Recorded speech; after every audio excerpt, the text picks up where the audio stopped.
Et le sport, eh bien, c'est maintenant pour toute l'actualité sportive. On va retrouver notre ami Jean Brun. Bonsoir Jean. Oui, bonsoir Julien. Je suis venu avec ma chaise parce que comme c'est pas Olivier Brachard ce soir, voilà, le spécialiste du sport, vous pensiez qu'il n'y avait personne.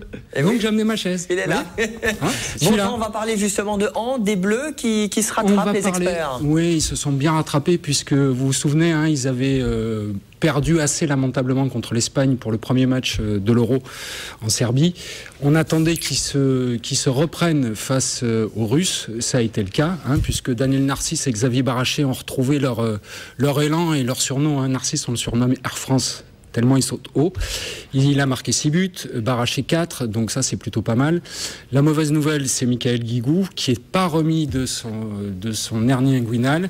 Donc Claude Onesta et Patrice Canaillé ont décidé conjointement de le rapatrier à Montpellier pour qu'il poursuive sa convalescence.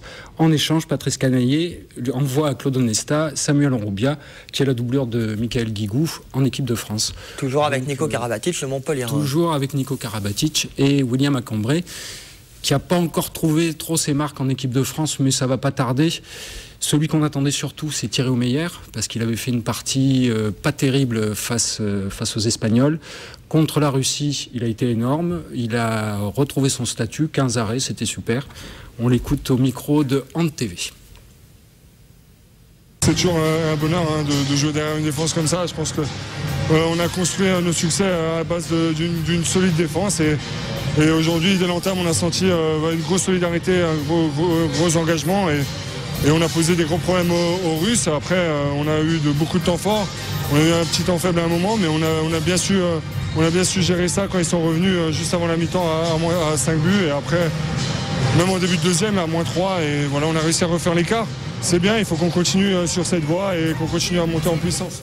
Il y a du hand toujours, mais il n'y a pas que l'Euro. Alors, d'abord, l'Euro, la Hongrie, vendredi soir, s'ils gagnent, ils sont super bien placés et tout ira bien pour la deuxième partie de ce championnat d'Europe. Les garçons, le championnat est suspendu. Les filles, en revanche, elles jouent. Et le HBCN se déplace dimanche dans l'après-midi à Besançon pour le compte du championnat de France. Voilà, donc on voit effectivement ces images. On enchaîne, Jean, avec du basket. Ça va très bien pour les Latoises du BLM1. Oui, les Latoises du BLM1, écoutez, elles ont retrouvé le chemin de la victoire face à Gospic, une équipe croate. Elles se sont imposées 89-81 à l'issue des prolongations. Mais écoutez, les partenaires de Christelman, qui a été encore une fois décisive, ont montré de belles choses. Elles seront qualifiées pour le prochain tour de l'Euroleague. Si ce soir Cracovie perd et que à ce moment-là Montpellier mathématiquement c'est bien parti pour sera qualifié. Ce que je vous propose, c'est d'écouter Edwige Lawson-Wade au micro de Johan Offray. Qu'on n'a pas. On l'a pas, c'est vrai, je l'ai oublié. Vous avez vu, je suis venu tellement vite. Bah oui, mais on enchaîne quand même avec du foot. Il y a toujours la Coupe de France pour les Montpellier. Oui, il y a toujours de la Coupe de France. Montpellier dispute lundi soir le 16e de finale de la Coupe de France face à Tours.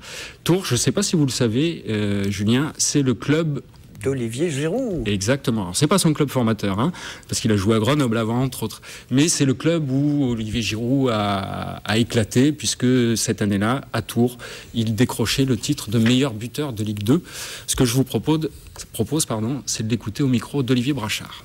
C'est vrai que c'est bien de revenir comme ça, 1 an et demi après, en sachant que j'ai peut-être pas pu communier véritablement avec le public avant de partir. Donc là, ce sera bien avant le match de les retrouver, même au début. Et puis après, quand le coup de sifflet du début de match aura lieu, ce sera fini les états d'âme. Voilà.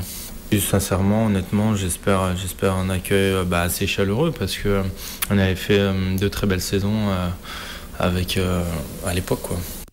Voilà donc pour pas la Ligue 1, mais la Coupe de France pour les Montpelliérains. Que se passe-t-il chez les Crocos à Nîmes ? En raison de la Coupe de France, il n'y a pas de journée de championnat ce week-end.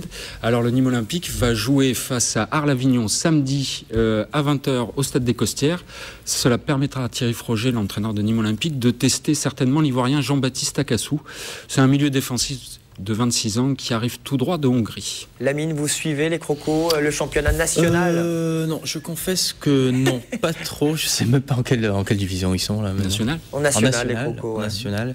Non, j'y allais à l'époque quand j'habitais à Nîmes. J'allais au stade, mais à l'époque ils étaient en D1 avec Eric Cantona et compagnie.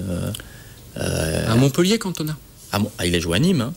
Oui, surtout à Montpellier. Oui, mais il a joué à Nîmes. Attention, non, s'il vous plaît, on me contredit pas sur ce plateau. Bon, on va entamer le débat. Il m'a dit qu'il me restait 30 secondes. Je vais plus pouvoir placer. Il m'a fait un truc comme ça. Vraiment, il a marqué un but. J'y étais vu. Il y a le Vidourle au milieu. C'est le problème en fait, c'est de savoir. C'est ça. Ouais. Parce que moi j'ai 2 chaises là, si vous voulez. Parce qu'il est venu avec sa chaise, moi j'en ai 2. Attention. Bon, on peut peut-être terminer par une info volet, un derby très attendu, Jean. Oui, Montpellier 7.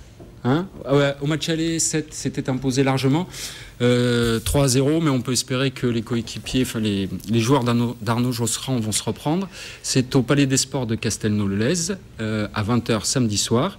Et puis Julien, si jamais vous n'avez pas l'occasion d'y aller, d'abord, si vous le souhaitez, vous pouvez gagner des places sur TV Sud. Vous nous appelez maintenant d'ailleurs. Vous appelez maintenant au 04 67 41 88 34. Et puis, si vous faites partie des premiers, vous serez invité pour ce match.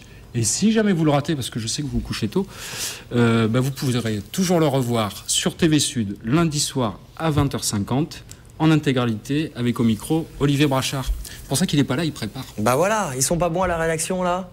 Tout est organisé à TV Sud. Yes. C'est génial. Bon, ça va, je vous ai pas pris trop de temps. C'était nickel. Merci Jean, c'était le sport sur TV Sud.